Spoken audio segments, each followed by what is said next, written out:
Hello, and welcome to the PR Essential Summit. Thank you for joining us. I'm excited to have Carlin Ankrum, the CEO and founder of OSnap Social. We're going to talk about social media in the new year's, tips to remember, trends to try, and best practices mostly. Welcome to the PR Playbook Podcast, the only podcast giving you actionable skills and advice you need to execute a strategic PR program. Warning: what you hear next may lead to brand awareness and increased sales and customer exposure. Now here's your host, Ranjini Joshua.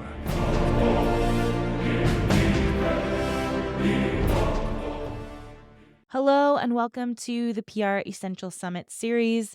This is our third year running with the PR Essential Summit, where we talk to experts about what happened in 2023 and what we foresee for future trends in different industries, including social media, SEO, obviously PR, media relations, journalism, content development. And so I hope you guys enjoy this series as we kick off the new year and get ready to build proactive strategies to make your communications programs better. And as always, make sure you email me if you have any questions, ranjini@thesilvertelegram.com. Enjoy the series. Hi, Carlin. Thanks for joining us. Hello. Thank you for having me. Excited to chat with you today. Awesome. If you guys, before we get started, if you guys want to contact her, you can email her at hello@osnapsocial.com. And your website, I'm guessing, is osnapsocial.com as well. Keeping it easy. Yep. All right. That's right. Great. Well, let's dive into it. We don't have a crazy slide deck or anything like that. What I wanted to do today is really have people get involved in note taking. So pull out your notes and your pencil and your pen or whatever you use, your iPad, your tablet, and let's talk a little bit about, first of all, I want to kind of talk about some of the emerging trends that happened in 2023. So we're basically going to go into dive into these topics, take a look back at what happened and what that's telling us about the new year and 2024 and what you should do as best practices. And as we all know, social media is changing so rapidly and there's a lot of things to do and it can get really overwhelming. For me, I always want to try the new thing and I'm like, well, does that really make sense? So, Carlin, I would love for you to kind of just dive in. What did we see come out in 2023? And what were the major trends that emerged from there? I think the biggest thing that we saw in 2023, and it's very appropriate that the Webster word of the year was authentic, because this fits into exactly what we were kind of seeing all over social last year, more so than ever before. I think authenticity has always been part of people's game plan, but I also think people were still very guarded and reserved with how they showed up on social.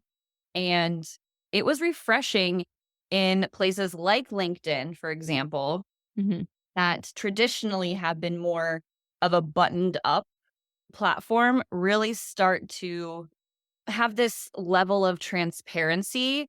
And people have been seeing more result from that level of transparency. However, it's always related back to their personal brand or their business brand, right? Sure. But it's this level of transparency that people are now kind of seeing the light of like, oh, I guess this does work. Or I guess, people do business with other, I can still be a people. human. Yeah. Right. And I Right. think because of all, and like, which is another trend we're seeing is AI kind Yeah. of starting to be widely adopted. AI is nothing, air quote, new, really. Because if we think about it, back in the days of, I mean, Microsoft Word is still used, but remember like the little clippy, like the Yeah. clippy, like little The guy? paperclip. The Right? paperclip. Yeah. Yeah. And he's like, do you mean this? Like Yeah. that is kind of the OG thinking about AI. So AI and generative AI has always kind of been a thing. Looming around Yeah.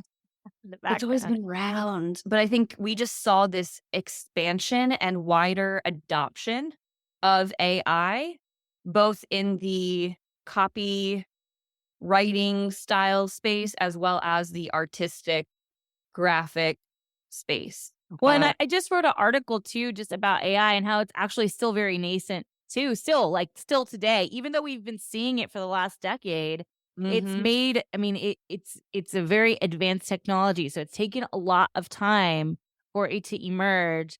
And, I work with tech clients and I know you work in the tech space as Yeah. well. Like we're seeing it because we're working in that space and now it's hitting journalism and content development.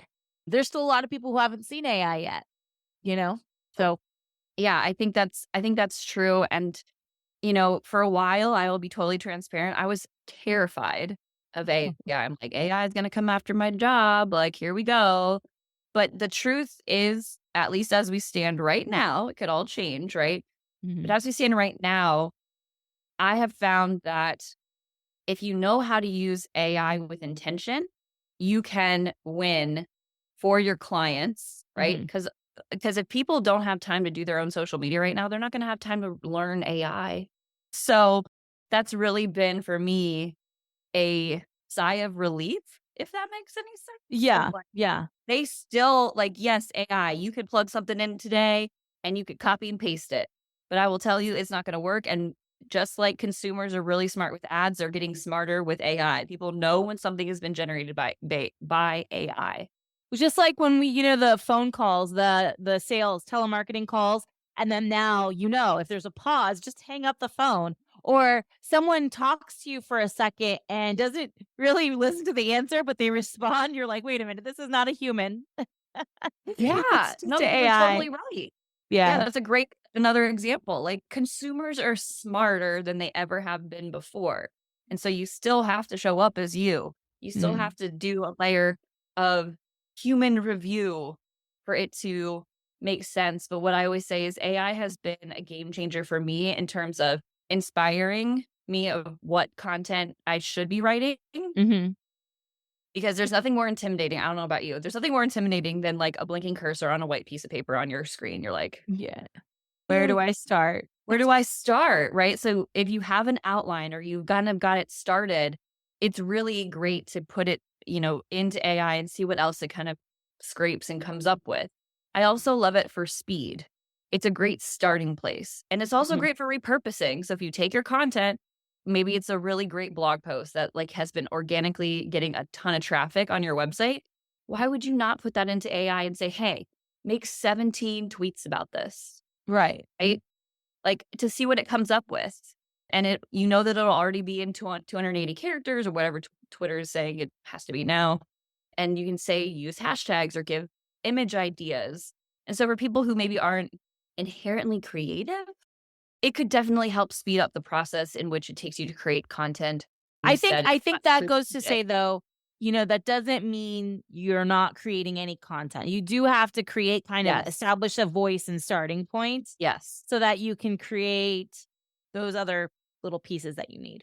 Exactly. I think people are sitting they're called, like brand briefs or something. I've been seeing Mm. that around the internet of like, here's your AI brand brief. Like you put it into the AI and it tells AI like who you are and what you do and your voice.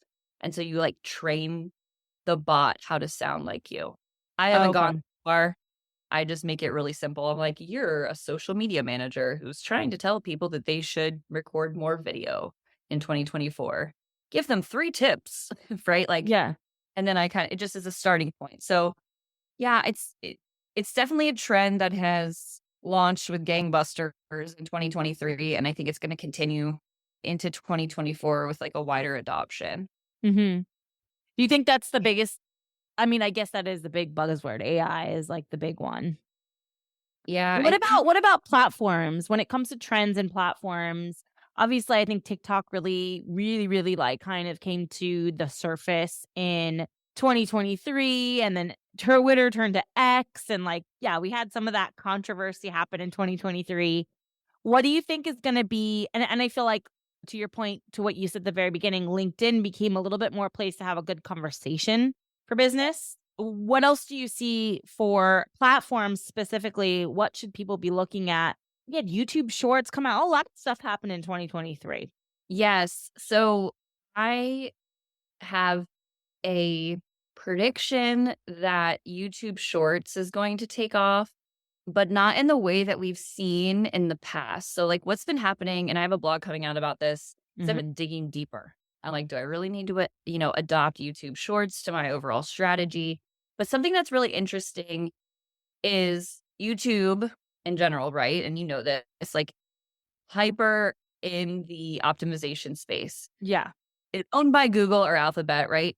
So there's a lot of clout there. However, they're doing right now in 2023, and I suspect they'll be doing it in 2024 for a little while. They are sharing your shorts with a lot of people, Yeah. Yeah. but not the right people. So their algorithm is not as smart or as tailored right now as TikTok and Instagram Reels, kind of, right?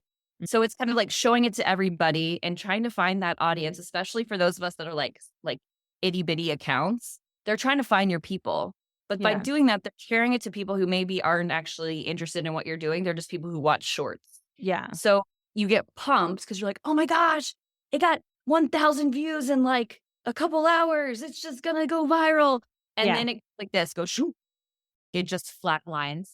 And it's because YouTube sent it out to people To and see who people would thought- respond. and then that was it. And then they're like, spray okay, and this is pray. valuable. Yeah. And so I'm like, that's super annoying. But I think short form video is going to continue forward.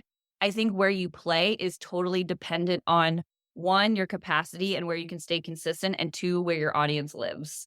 And I think people have been trying to game the system. And I think a lot of people are going back to, honestly, I feel like they're going to be going back to the basics of marketing, of sharing their messages. And Well, and that's to really- say too, like short form video can come from long form video. So like, yeah, I see a lot more webinars and stuff like that happening. And then you could just pull from there to create those short bits. So exactly. I think repurposing and like pulling Yes. from things that you've created, because people are so money and resource strapped right Mhm. now, it's Mhm. all about not recreating the wheel, Yeah. but doing more with what you have. Yeah, and I have been tooting that horn loud since 2020. We Yeah. couldn't go and record videos. We couldn't leave our house. Like, we just had to get by. And like, I couldn't go to someone's office to record them doing something.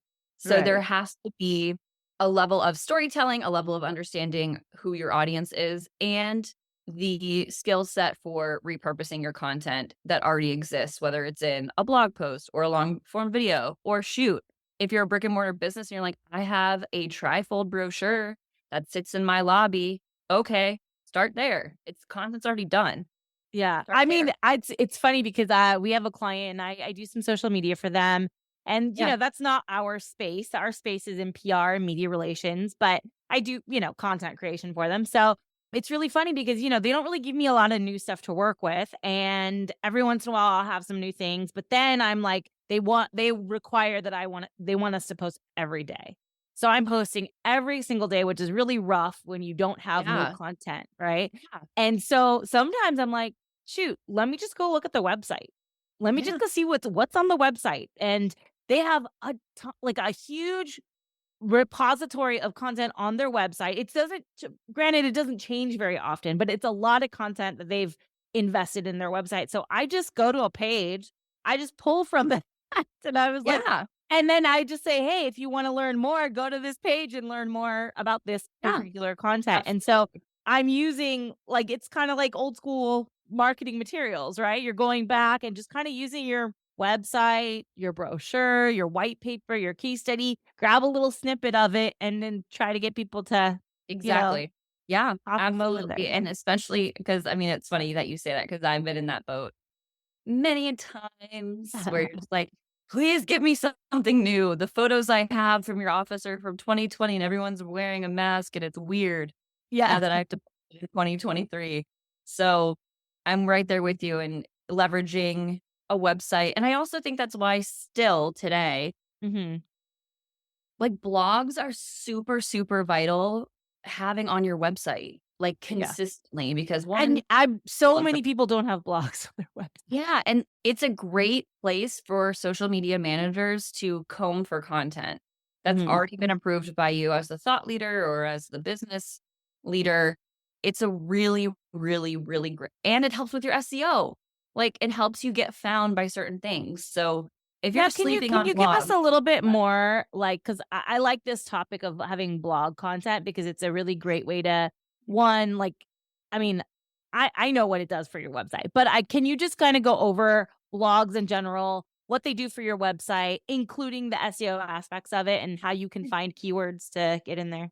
yeah, absolutely. So I'm not an SEO expert, but I know No. enough to be dangerous. So I know it enough.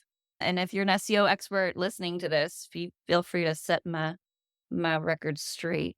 But I have found blogging super valuable because it allows you to cement your thought leadership, number one. It also gives your website from a strategic angle fresh content for Google to index and comb through so that it can serve up your website if people are searching for a specific query. That being said, there is strategy behind what you decide to write about and what you don't. I have always been of the camp of like, I'm going to write what I want to write, and SEO can be the secondary. There are some folks, most folks, and I typically would recommend you comb for keywords first, utilizing, Uber Suggest or Google Trends, or I think Google even has like Google Keyword Planner, which is part of the ads, Sure. Google AdWords, but it's a free planner and it tells you like what people are searching for and the volume in which they're searching for it and how much competition there is for it. So there could be a wide open lane there, but it just gives you that credibility. It gives people the ability to drive traffic to your website around specific topics. And if you're like, man, that feels hard to do consistently, especially if you don't have like a web developer or someone on your team that can upload it for you and you don't have the skills. If you know LinkedIn, I would at least try to do some long form articles over on LinkedIn. And the reason why I say that is because back in 2018, I did an article over there that still grows my audience today. Many When you mean over there, you mean on LinkedIn? over on LinkedIn. Okay. Yeah. So I leveraged LinkedIn's domain authority. So if Mhm. people were searching, for example, how do I find my SSI score on LinkedIn? My article on LinkedIn associated with my profile was number 2 on Google Oh, wow. underneath LinkedIn's. So if you're someone who's like, okay, LinkedIn, I know that you have like what you think, but what does this person think about it? Uh-huh. And really smart call to action. So I leveraged LinkedIn's domain authority to get my thought leadership out there. It grew my audience to, I think I'm almost at 7,000, right? Continuously. And it got me a lot of comments and allowed me to engage with people over there on LinkedIn. And What was the topic? it was how to find your LinkedIn SSI score. People were Oh, like, that literally was the topic. Okay, that was okay. literally the topic. And back in the day, it was just like an interesting talking point for people because people love data. People want to know where they're at compared to everyone Somebody else in else. their industry. And I kept getting asked this question on client calls. I'm like, what are these people talking about? And so I found out what it was. And this really was a kind of like a quiz style lead magnet, basically, for Sales Navigator on LinkedIn. So like, Oh, you okay. took it and they're like, if you want to improve it, like you should get Sales Navigator. And I was like, But I did it, and the call to action was, what is your SSI score? Take a screenshot or share it with me in the comments. People legit clicked away, came back to my article, screenshotted their score, and put it in there like, how can I get better? Oh, wow. Which then led to me writing like how to improve your LinkedIn SSI score, how Right. to show up better on LinkedIn. And Like, this was in LinkedIn articles. yes, So, like, under your profile where it says write an article, that's where you wrote this. yes. And now, and I think they're really focused on articles more so than video on LinkedIn, which I think we're going to see that trend continue to emerge in 2024 because they've been having for a while. You'd post your article and it would be like gone. Like there's Yeah. nowhere to like you can say like what articles are by this person, but it wasn't like easy to find. But now they No, have the it new kind of disappears. It gets lost in the ether. yeah Yeah. gets lost, and so now they have like the newsletters, which is basically a notification hub for people to get their thoughts about there. I love the newsletters. Yeah. So I'm gonna, I promote newsletters. I love the newsletters. Yeah. So if you're like, I don't want to do a blog, that feels hard, but you're like, I know how to do LinkedIn. Give LinkedIn articles a try. If you have, more to say than just 1 or 2 paragraphs, then it needs to become an article because nobody has time to read your like 7-paragraph Post. update. Yeah. Yeah. I know. Yeah. I know. Okay, so that's good to know. Okay, so I mean, LinkedIn has definitely grown quite a bit over the last, I would say, 4 or 5 years since the pandemic. I think it's really been Yes. making an effort to become more of a resource for everybody that wants to do business because we all had to be doing business online.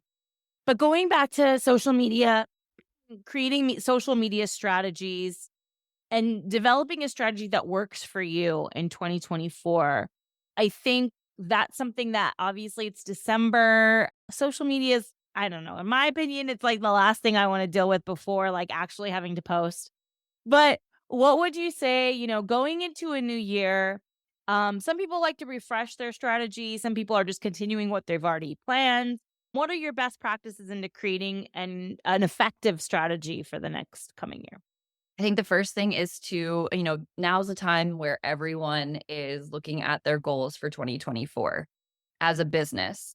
I want you to then, after you've defined those goals, I want you to think about how does social media fit into this landscape of how I'm going to crush those goals.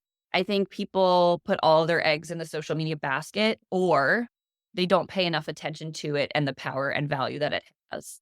Mm. So I always encourage people it's worth refreshing. It's worth looking at where you've been successful this year, but also focused on where do I want to go in 2024, and how does social media as a marketing tactic really layer into all my other efforts that I'm doing, whether I'm doing an email newsletter, direct mail, or getting PR placements, or how does that all work together? What And would you say? What time. would you say? Which goals would you say like social media is most directly tied to? For me, All of them. No. yeah, I mean, it is. It's part of your marketing suite, if you will. But social media is about the connection. It's about driving traffic. It's about, and I always encourage people to look at their analytics, their Google Analytics at the end of the year, and look January to December, how much referral traffic did you get from social, and what platforms are they coming from?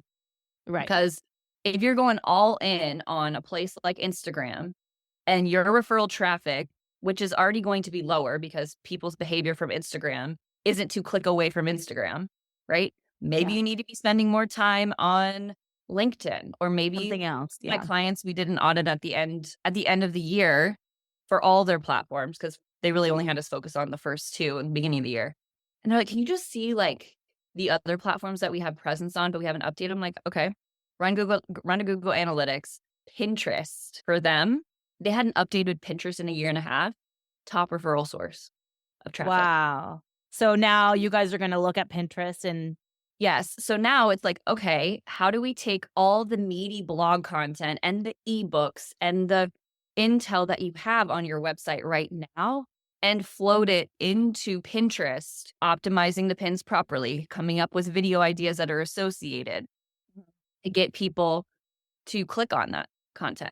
And so that's is been, Pinterest still very relevant? I just like wonder if yeah, Pinterest is like it there. is. I It's just think like people sleep on it. it just exists. And then I feel like that happened to me one time. I looked and I was like, wow, why am I getting referrals from Pinterest? It doesn't make sense because I guess there's a point in time where I like got really interested in it. And so I was posting short things in there and people pinned them. Yeah. Okay. I mean, people sleep on Pinterest. People on Pinterest utilize it like a search engine. They're searching for stuff actively on Pinterest. Yeah. And I mean, I usually look for decoration or yeah, recipes, right? right. That's my I look at like nail art and yeah. like, that's what I leverage it for. But I feel like in the beginning, when I was starting my business, I was looking for stuff around Is there a social. demographic? Do we see like a standard demographic? I mean, I know It's it's mostly women like Women. that are hitting milestone moments, like having getting married, having a new baby, that kind of thing. But I will say since 2020, I think it's shifted because it used to be primarily like 80% were women. But I think there's more men who are adopting Pinterest since 2020 because of like all the home DIY things Mm. and all the hobbying things. So I think that's been a shift we've been seeing over on that platform as of late, but it's still The majority sleeper women. hit, Pinterest. Like if you have a blog, there's no reason. And I'm also talking to myself here. Yeah. There's no reason why you should not be pinning your blog to your Right. Pinterest account. And I think that's what it was. I did that for like a while and I was like, oh, I'm going to do Pinterest. And every time I have a podcast or every time we have a blog, we're going to stick it on there. Why not? Right. And then it kind of fell off because there's just so many things to do in a day. But yeah. And the thing that I love about Pinterest is the behavior of Pinterest. Is people don't go on there every day, but when they go on there, they're pinning like 11 things at once. And they're there to look for something.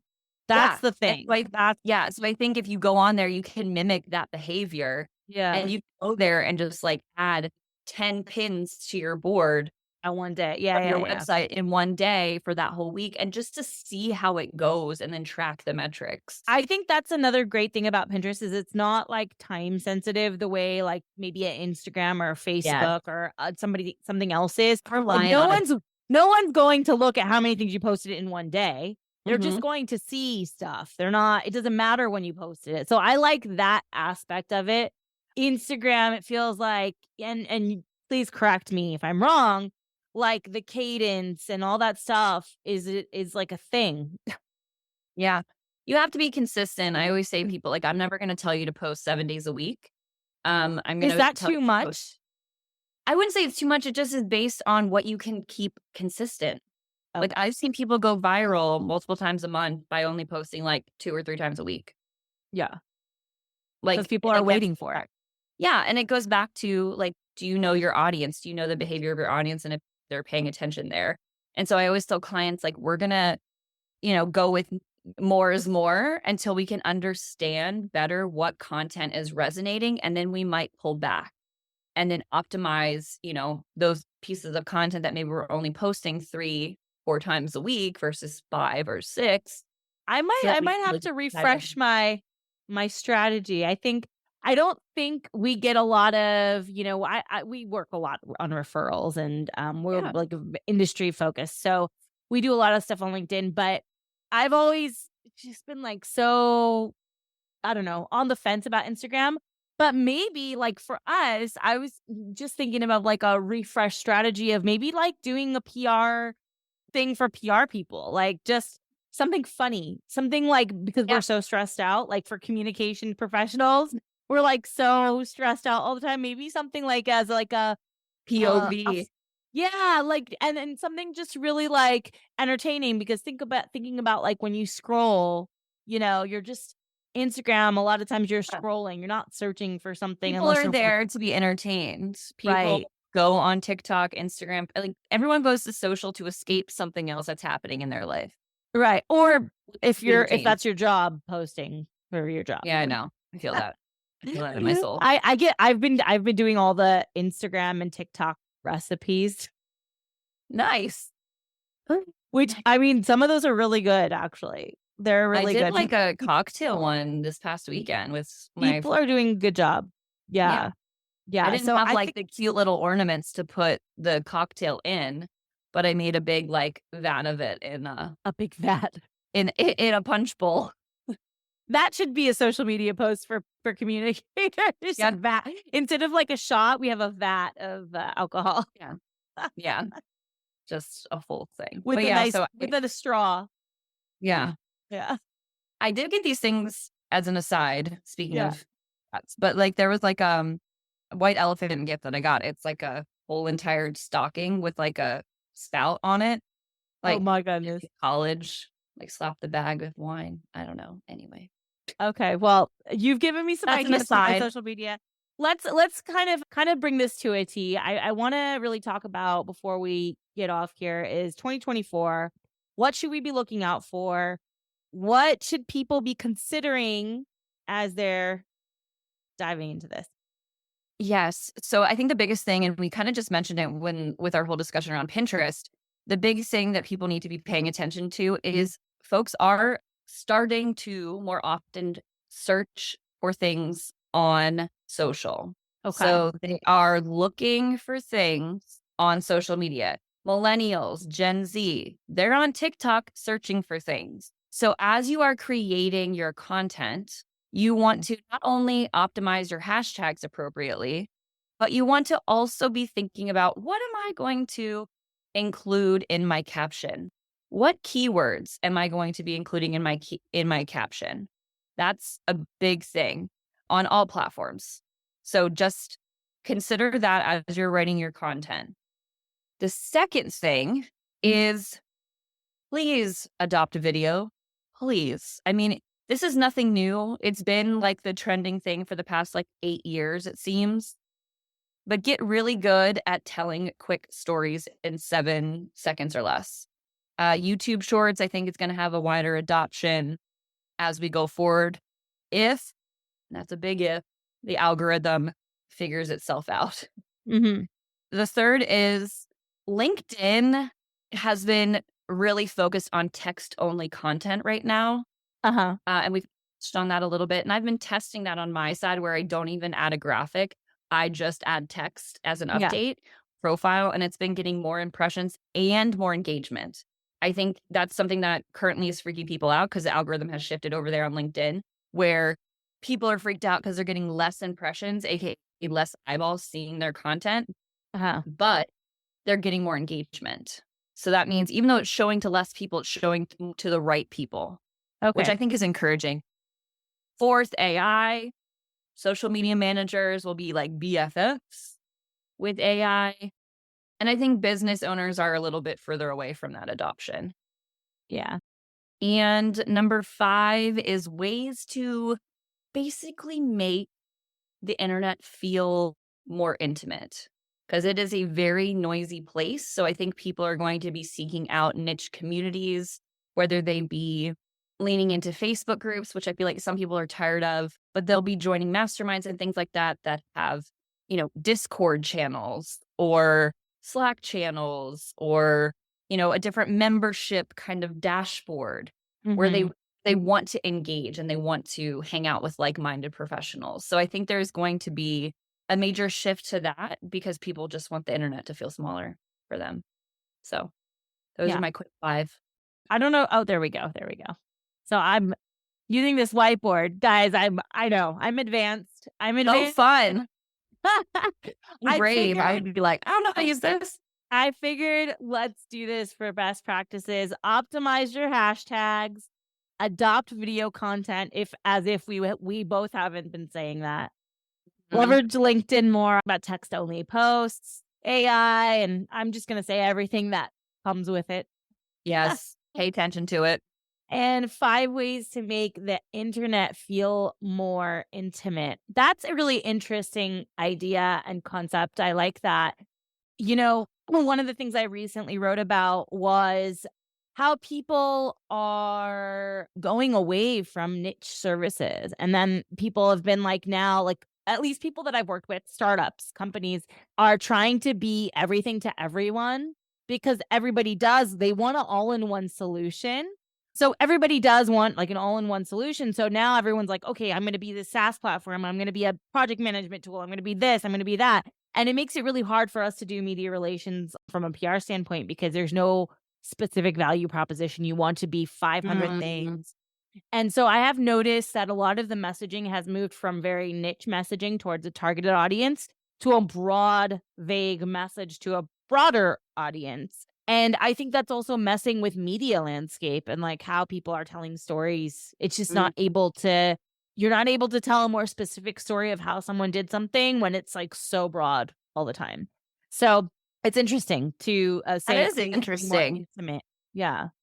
That's really interesting because you're right. Like from a PR standpoint, you kind of wanted it to be a little bit more I want to be relevant. as niche as possible, right? Because I want to be Yeah. special. I want my story to be special. But yeah, I found that a lot of startups are just so scared. Everyone's so afraid of being boxed out of something. Yeah. And I also have found that too when consulting with clients. And I'm like, you need to take a stand on something. Something.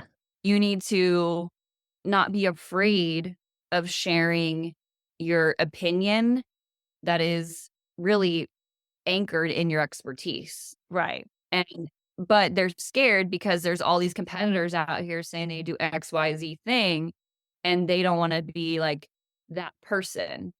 But I Right. will tell you 9 times out of 10, when I share something that either irks me or share something that I see people doing incorrectly, in my opinion, or in my research or my experience, when I share it, I attract people to me and Uh-huh. repel people away from me.